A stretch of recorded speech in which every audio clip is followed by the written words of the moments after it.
इसी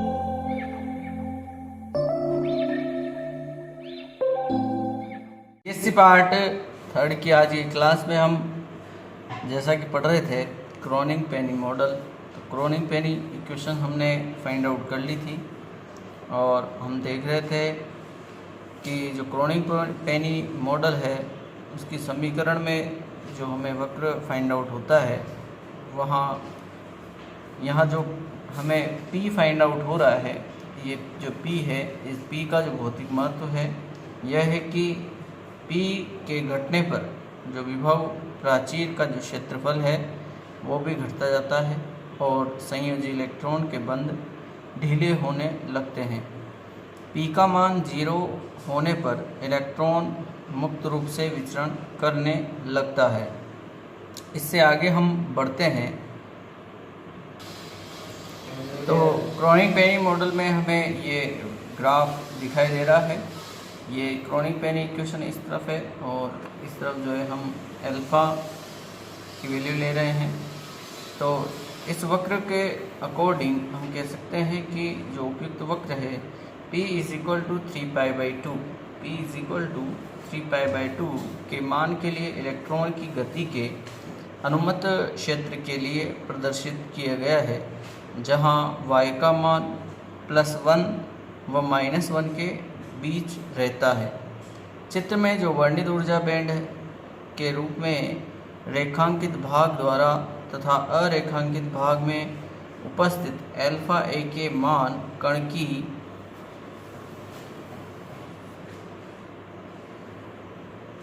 की ऊर्जा के संभावित मानों को व्यक्त करते हैं। चित्रानुसार स्पष्ट है कि ऊर्जा के कुछ मान पॉसिबल हैं और कुछ मान जो है असंभव रहते हैं। अतः ठोसों में जो ऊर्जा बैंडों का निर्माण है वो इसी तरीके से होता है। क्रोनिग-पेनी मॉडल से क्या निष्कर्ष निकलते हैं उनको डिस्कस करते हैं।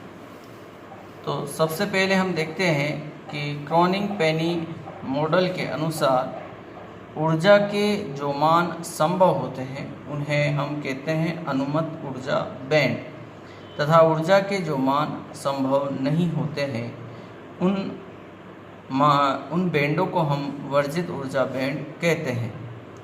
इसी तरह नंबर 2, α का मान बढ़ने पर अर्थात इलेक्ट्रॉन की ऊर्जा बढ़ने पर अनुमत ऊर्जा बैंड की चौड़ाई बढ़ती है तथा वर्जित ऊर्जा बैंड की जो चौड़ाई है वो घटती है। नंबर 3 पे हम देखें तो P के मान में वृद्धि होने पर, यदि P के मान में वृद्धि करते हैं अर्थात इलेक्ट्रॉन की बंधन ऊर्जा में वृद्धि होने से अनुमत क्षेत्र की चौड़ाई में कमी होती है। तो ये हमने 3 बिंदु देखे। चौथे बिंदु को डिस्कस करते हैं। क्रोनिग-पेनी के अनुसार यदि कण की ऊर्जा E व K के मध्य ग्राफ खींचें तो E = h² से एक परवलय प्राप्त होता है जो K = ±π/a ±2π/a ±nπ/a पर असांतत्य हो जाता है। इन असांतत्य क्षेत्र के लिए K क्षेत्र को ब्रिलुआ जोन कहते हैं। तो ये जो एक वक्र है वो प्रदर्शित किया गया है कि इस तरफ तो K है और इस तरफ ऊर्जा E है। तो यहाँ देखने पर हमें पता चलता है कि ये एक परवलय शेप में होना चाहिए था, मगर बीच बीच ये असांतत्य यानी कि ब्रेक हो रहा है। तो ये जहाँ ब्रेक वाला एरिया है डार्क, ये एरिया वर्जित ऊर्जा बैंड के रूप में कहलाता है। ये दोनों जगह जो है ये गैप है ये कहलाता है वर्जित ऊर्जा बैंड।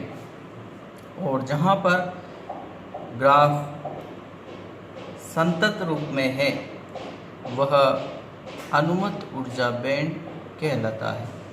तो इस तरह से ये एनर्जी E और K के मध्य वक्र खींचा गया है। एक परमाणु जालक में गतिशील इलेक्ट्रॉन के लिए यदि ऊर्जा और K के मध्य वक्र खींचा जाए तो वह इस तरीके से हमें फाइंड आउट होता है, एक परवलयाकार शेप में। अब हम एक न्यूमेरिकल की बात करते हैं। क्रॉनिंग व पेनी मॉडल का उपयोग करते हुए P is very very less than two 1 के लिए सिद्ध कीजिए कि निम्नतम ऊर्जा बैंड में K इज इक्वल टू 0 पर ऊर्जा का मान H cross square P upon ma square होता है। ये हमें यहाँ प्रूव करना है। तो इसका सॉल्यूशन हम देखते हैं। क्रॉनिग पेनी मॉडल के अनुसार समीकरण जो हमारे को फाइंड आउट होती है P sine alpha upon alpha plus cos alpha is equal to cos के रूप में हमें इक्वेशन फाइंड आउट होती है। अल्फा इज इक्वल टू जो वैल्यू हमें फाइंड आउट होती है alpha is equal to √2me divide by H cross. निम्न ऊर्जा बैंड में K इज इक्वल टू 0 पर कोस के ए इज इक्वल टू क्या होगा 1, यानी कि K इज इक्वल टू 0 रखेंगे तो K कोस 0 की वैल्यू हो जाएगी 1। तब समीकरण में sine alpha A P sine alpha A upon alpha A plus cos alpha A is equal to 1 हमें फाइंड आउट होता है। P sine alpha A upon alpha A is equal to 1 minus cos alpha A, ये equation हमें यहाँ find out हो जाती है। तब P2 साइन, इसको हम 2 से ऊपर नीचे मल्टीप्लाई करते हैं तो 2 साइन जो अल्फा है उसको हम इस तरह से डिवाइड करते हैं। तो 2 sign alpha A by 2 cos alpha A by 2, यानी कि हमने इसे साइन इन जो 2 थीटा का फॉर्मूला आता है उसके अकॉर्डिंग हमने इसको तोड़ दिया है। Sine 2 theta is equal to हम देखते हैं 2 साइन थीटा कोस थीटा के रूप में, तो उसी फॉर्मूले से इसको यहाँ हमने खोला है।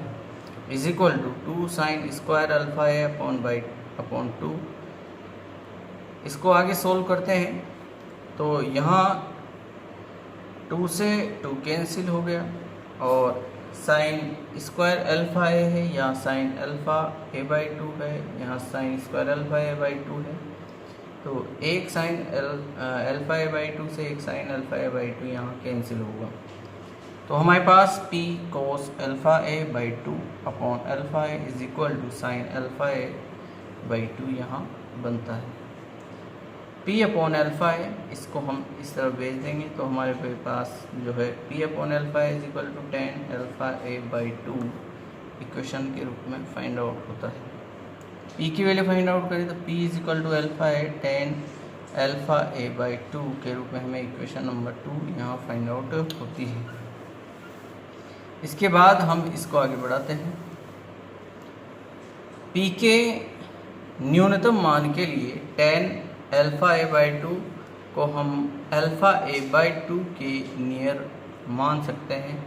तब P अल्फा ए यहाँ अल्फा ए बाई 2 रखेंगे तो अल्फा ए बाई 2, सो यहाँ इसका स्क्वायर हो जाएगा alpha square A square by 2। So alpha की वैल्यू फाइंड आउट करें तो alpha square is equal to 2P upon A square के रूप में ये फाइंड आउट होता है। अब जो अल्फा स्क्वायर है, अल्फा स्क्वायर हम ले चुके हैं, हम हमारे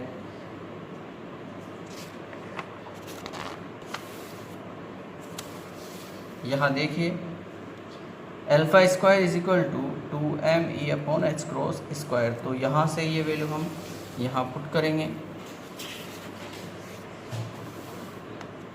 तो ये वैल्यू हमने यहाँ रखी। तो 2me upon H cross square is equal to 2p upon A square. तो जो एनर्जी की वैल्यू हमारे पास आएगी यहाँ पर E is equal to H cross square p upon ma square के रूप में। तो ये था क्रॉनिग पेनी मॉडल जो हमने कंप्लीट किया। अब हम हमारे बैंड सिद्धांत में आगे डिस्कस करेंगे कि बैंड सिद्धांत के आधार पर जो पदार्थ हैं उन्हें किस प्रकार डिवाइड किया गया है, चालक, कुचालक और अर्धचालक में। तो ये हम नेक्स्ट क्लास में डिस्कस करेंगे। आज के लिए इतना ही। Thank you.